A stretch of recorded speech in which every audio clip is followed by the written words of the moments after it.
Hello and welcome to AM Guide Assam. যিবোৰ candidate এবাৰ ADRE grade 4 পোষ্টৰ কাৰণে প্ৰিপাৰেশ্যন কৰি আছা তোমালোকে কি টপিক চাব লাগিব আৰু ডিটেইলড সিলেবাস কি হ'ব। সো ফাৰ্স্ট অফ অল তোমালোকৰ টপিক ওয়াইজ মাৰ্কস কিমান হ'ব সেই কথাটো তোমালোকক মই ফাৰ্স্টত মই কম। So total marks ADRE grade 4 যদি চাও এইচএসএলসি লেভেলত টোটাল 135 থাকিব, তাতে 0.25 কে নেগেটিভ মার্কিং আছে। ओके सो एबार काट ऑफ अलग चेंज होबो तो किमान काट ऑफ एबार होबो पारे एटा आइडिया मैं लास्टत कम। So first of all let's begin with topic wise marks. Total याते चारिटा टॉपिक থাকিবো, এটা থাকিবো जनरल नॉलेज, मैथ्स, इंग्लिश और reasoning. So beginning with GK जो जीके पार्टत তোমালোকৰ टोटल থাকিবো 60। এই 60 তোমালোকৰ দুটা পাৰ্ট থাকিবো, এটা থাকিবো আসাম জিকে যেটো আৰু এটা থাকিব ওয়ার্ল্ড জিকে। ওকে সো ওয়ার্ল্ডত যদি চাও আমি ইন্ডিয়া প্লাস আউটসাইড যিখিনি আছে বেলেগ কান্ট্রি সেই গোটেইখিনি আমি চাব লাগিব। কি চাব লাগিব? আসাম জিকে first of all Assam geography চাব লাগিব, তাৰ লগতে আসাম হিস্ট্ৰি চাব লাগিব, নেক্সট পলিটি আৰু ওয়াৰ্ল্ডৰ ক্ষেত্ৰত যদি চাও আমি ইন্ডিয়ান পলিটি চাব লাগিব, কিছুমান কান্ট্ৰিজ আছে যাৰ ক্যাপিটাল আৰু কারেন্সি চাব লাগিব, प्राइम मिनिस्टार्स प्रेसिडेंट्स एक गोटेखिनि। सो टॉपिक वाइज जो चाओ जिके থাকিব टोटल 60। तो यार डिटेल्ड जो सिलेबास मैं और एटा नेक्स्ट और एटा भिडिओ बनाई दिम तुम्हारे ताते चाब पारिबा। नेक्स्ट आछे आमार जेनारेल मैथ्स। तो मैथ्सत टोटल 25 থাকিব।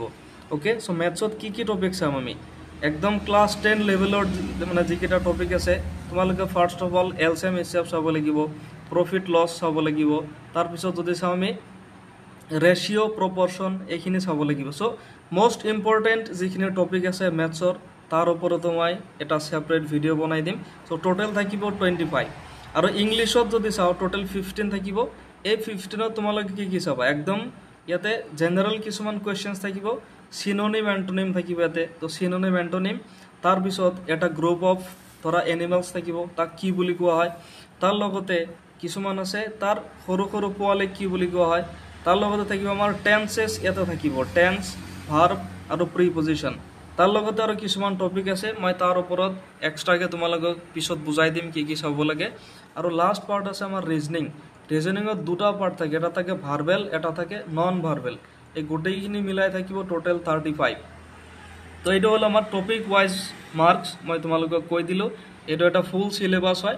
এতিয়া যদি চাও আমি এই সিলেবাস কভার কৰি তোমালোকে পঢ়িব লাগিব আৰু কাট অফ কিমান হ'ব পাৰে। ওকে সো কাট অফৰ কথা যদি এতে কয় এতিয়া লাস্ট ইয়ার যদি চাও আমি কোনো নেগেটিভ মার্কিং নাছিলে।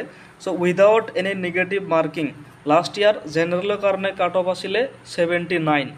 এইবাৰ জেনারেল যদি চাও আমি নেগেটিভ মার্কিং আছে, কিন্তু এটা ফ্যাক্টর ইয়াতে আছে যে টোটাল যেটো পোস্ট আছে নাম্বার অফ পোস্ট এইবাৰ অলপ কমিছে, গতিকে কাট অফ তো প্ৰায় আগৰ নিচিনাই হ'ব। তো আমি এটা এক্সপেক্ট এটা কৰিব পাৰো যে 80 to 90 জেনাৰেলৰ কাৰণে এটা এক্সপেক্টেশন আমি ৰাখিব পাৰো যে 80 to 90 ইয়াৰ ওপৰত হ'ব নোৱাৰে, ইয়াৰ তলত থাকিব কাট অফ জেনাৰেলৰ কাৰণে। সো যিবোৰ কেণ্ডিডেট জেনাৰেল আছে তোমালোকে সো জেনাৰেল কেণ্ডিডেটৰ কাৰণে এটা এস্টিমেটেড কাট অফ 80 to 90 যদি তোমালোকে পোৱা তেতিয়াহলে কি হ'ব, this will be safe score for all of you. Then ওবিসিৰ কাৰণেও সেমে হ'ব 75 to 85 যদি তোমালোকে পোৱা ওবিসিৰ কাৰণে সেভ স্কোৰ। এসসি এসটিৰ কাৰণে ইয়াতে যদি চাও 65 to 75 ইয়াৰ মাজত যদি থাকে তোমালোকৰ কি হ'ব, এটা সেভ স্কোৰ, এটা চান্স থাকে যে ফাৰ্স্টত তোমালোকৰ শৰ্ট লিষ্টত নাম আহিব, then will be selected for the phase 2। তো তোমালোকে এইখিনি মাৰ্ক যদি এবাৰ ৰাখিব পাৰা উইথ 0.25 নেগেটিভ মাৰ্কিং, এইখিনি যদি পাব পাৰা তোমালোকৰ চান্সেস আছে এক্সাম ক্ৰ্যাক হৈ যাব আৰু নেক্সট যেটো ইন্টাৰভিউ ৰাউন্ড আছে তাৰ কাৰণে তোমালোকে সিলেক্ট হ'ব পাৰিবা।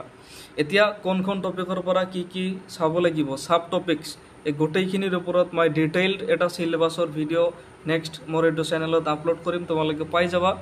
এতিয়াৰ কাৰণে যিখিনি মই ডিসকাস কৰিলো তাৰ ওপৰত যদি কিবা ডাউট আছে মোক কমেন্ট সেকশনত জনাই দিবা, মই ৰিপ্লাই দিম। সো আজি এইটো ভিডিও মই ইমানতে সামৰিছো। Thank you so much for watching the video. Have a great day.